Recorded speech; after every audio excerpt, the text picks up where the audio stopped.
Salam semesta, hidup itu jalani saja. Wasiat untuk hati, selagi ajal belum tiba. Kawan, istighfar dapat membersihkan dosa. Jika kita ingin selamat dari hidup ini, maka jauhilah dosa, baik yang terang-terangan maupun yang samar. Janganlah beristighfar terhadap dosa, tetapi kembali melakukannya.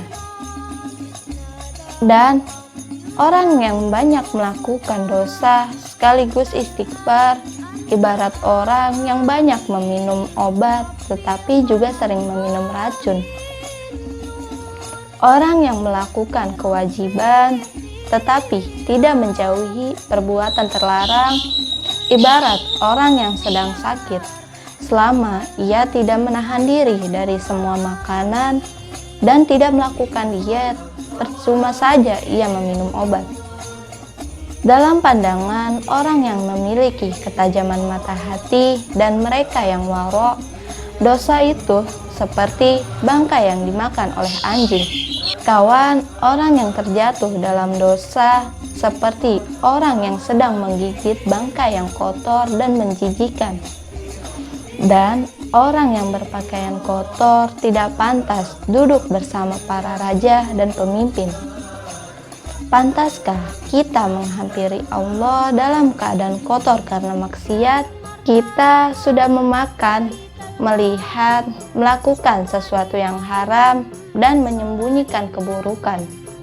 Lalu kita menganggap kita sudah sampai kepada Allah. Anggapan tersebut sama sekali tidak benar. Orang yang melakukan penyimpangan, terjerumus dalam dosa, dan mengerjakan perbuatan terlarang, berarti ia telah mengotori jiwanya, menganiaya hatinya, dan mengurangi kadar keimanannya.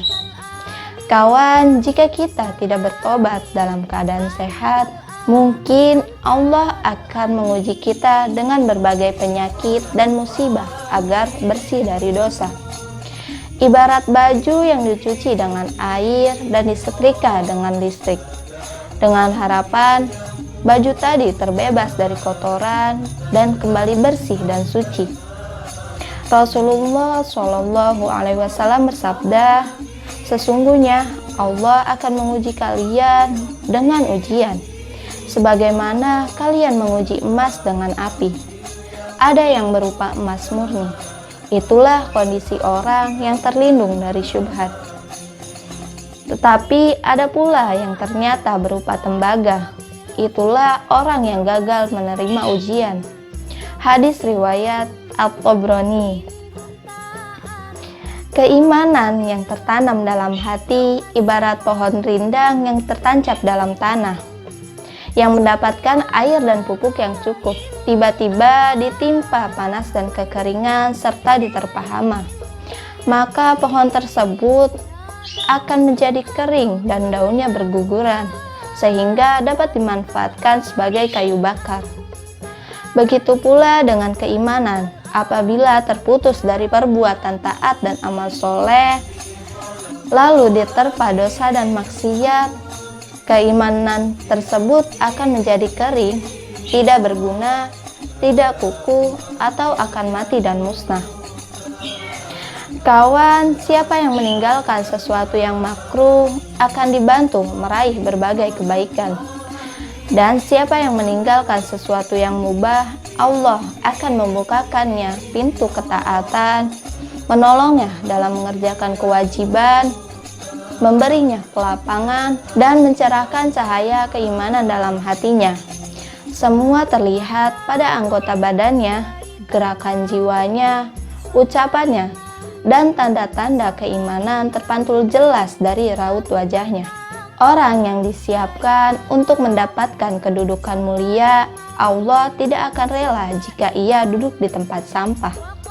Ketahuilah, yang membuat kita malu di hari kiamat nanti adalah harta yang kita peroleh lewat cara yang haram atau yang kita belanjakan pada sesuatu yang haram.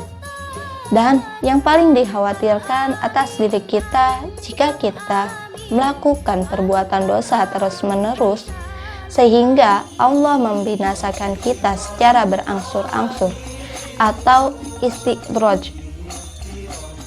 Kawan, jauhilah dosa sebagaimana kita menjauhi penyakit dan bakteri yang membinasakan.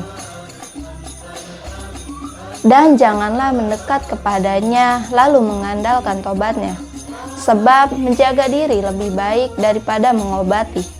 Bisa jadi Allah menjatuhkan kita pada dosa guna mengeluarkan benih kesombongan dan ujub dari diri kita. Sebab ibarat orang yang melakukan sholat 2 rakaat, kemudian mengandalkan sholat tersebut dan merasa ujub dengannya, inilah kebaikan yang terbingkai oleh kejahatan. Sebaliknya, bisa jadi kita terperosok dalam dosa, lalu kita merasa hina dan bersalah. Inilah kejahatan yang terbingkai oleh kebaikan. Sekian, hidup itu jalani saja. Salam semesta.